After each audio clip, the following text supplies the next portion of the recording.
Assalamualaikum warahmatullahi wabarakatuh. Innal hamdalillah nahmaduhu wa nasta'inuhu wa nastaghfiruhu wa na'udzu billahi min syururi anfusina wa min sayyiati a'malina. Wa man yahdihillahu fala mudhillalah wa man yudlil fala hadiyalah. Asyhadu an la ilaha illallah wahdahu la syarikalah wa asyhadu anna Muhammadan abduhu wa rasuluh. Ya ayyuhalladzina amanu taqullaha wa qulu qawlan sadida yuslih lakum a'malakum wa yaghfir lakum dhunubakum wa man yuti'illaha wa rasulahu faqad faza fawzan 'azima. Amma ba'd. Yang terhormat kepada Dewan Juri dan kepada pemirsa sekalian yang insyaallah dirahmati oleh Allah Subhanahu wa taala. Puja dan puji syukur kehadirat Ilahi Rabbi yang mana atas berkat rahmat dan hidayahnya lah sehingga kita masih diberi kesempatan untuk dapat mengikuti acara dalam rangka Lomba Dai dan Daiyah Virtual tingkat nasional dengan BAB 2021 yang diselenggarakan oleh Fakultas Syariah dan Hukum UIN Wanisongo Semarang, Kosta Asia. Salawat serta salam semoga tetap tercurahkan kepada junjungan Nabi besar kita, Nabi Muhammad SAW, yang telah melarang kita dari zaman jahiliyah menuju zaman yang terang benderang. Materi yang akan saya pilih dan yang akan saya sampaikan pada kesempatan kali ini adalah materi dengan tema Ikhtiar Lahir Batin Menghadapi Pandemi.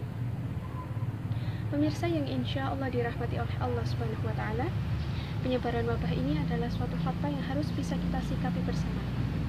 Ada dua ikhtiar atau usaha yang bisa kita lakukan untuk menyikapinya. Yang pertama, yaitu perlunya kita kembali kepada Allah Subhanahu wa taala. Karena bisa jadi terjadinya penyebaran wabah ini adalah suatu teguran atau peringatan yang datang dari Allah untuk kita. Perlunya kita untuk bertaubat, meminta ampunan, banyak-banyak beristighfar, dan meminta ampunan kepada Allah Subhanahu wa taala, juga memperbaiki hubungan kita dengan Allah, juga dengan Rasul-Nya. Dan jika kita cermati baik-baik, sebenarnya banyak sekali hikmah-hikmah yang bisa kita ambil dari kejadian-kejadian selama ini. Nah, dari hikmah inilah nanti yang akan kita jadikan sebagai pelajaran guna untuk memperbaiki hubungan kita dengan Allah Subhanahu wa taala. Salah satu hikmah besar yang bisa kita ambil yaitu kita semakin yakin bahwa hanya Allah lah pencipta langit, bumi, dan segala isinya. Dan kita sebagai manusia, kita tidak ada hak di dalamnya untuk berlaku sombong, karena di matanya kita hanyalah seseorang yang lemah dan tak berdaya. Dan tanpa pertolongan darinya, kita tidak akan bisa melakukan apapun. A'udzubillahi minasyaitonirrajim. Iyyaka na'budu wa iyyaka nasta'in. Iyyaka na'budu, hanya kepadamu kami menyembah. Wa iyyaka nasta'in, dan hanya kepadamu kami memohon pertolongan. Yang menciptakan hidup dan mati. Tiada daya dan upaya atas apa yang ada di muka bumi ini. Kita sebagai manusia tidak akan bisa melakukan apapun tanpa ada kehendak darinya. Dan kita sebagai manusia bukanlah apa-apa tanpa ada pertolongan darinya. Cara yang kedua, untuk menanggulangi penyebaran wabah ini, menurut ajaran Allah Subhanahu wa taala dan Rasulullah sallallahu alaihi wasallam, kita harus melaksanakan yang sekarang disingkat menjadi 5M. Apa saja itu? Yang pertama yaitu pakai masker.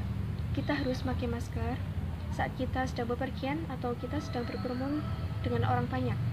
Karena dengan memakai masker, kita akan terhindar dari penyebaran virus ini dan kita tidak termasuk orang-orang yang menyebarkan kerusakan melalui virus ini. Yang kedua, yaitu mencuci tangan menggunakan sabun juga dengan air bersih yang mengalir. Ini adalah salah satu protokol yang efektif pula untuk mencegah terjadinya penyebaran wabah ini. Dan lebih efektif lagi ketika kita mencuci tangan selama 20 detik beberapa kali dalam sehari, terutama ketika sebelum makan, sebelum memasak, setelah kita bepergian, atau setelah kita memegang mulut dan hidung ketika terjadi batuk dan bersin. Yang ketiga, yaitu menjaga jarak. Perlunya dari kita menjaga jarak, terutama ketika kita sedang berada di keramaian, agar kita terhindar dari droplet orang yang bersin, batuk, maupun berbicara. Dan yang keempat, yaitu menjauhi kerumunan. Selain 3 hal di atas, menjauhi kerumunan merupakan protokol kesehatan yang perlu kita terapkan dalam kehidupan sehari-hari, terutama ketika kita sedang berada di keramaian dan kita sedang berada di luar rumah. Yang kelima, yaitu kita harus membatasi bepergian. Karena semakin banyak kita menghabiskan waktu di luar rumah, maka semakin tinggi pula kesempatan kita untuk terpapar wabah ini.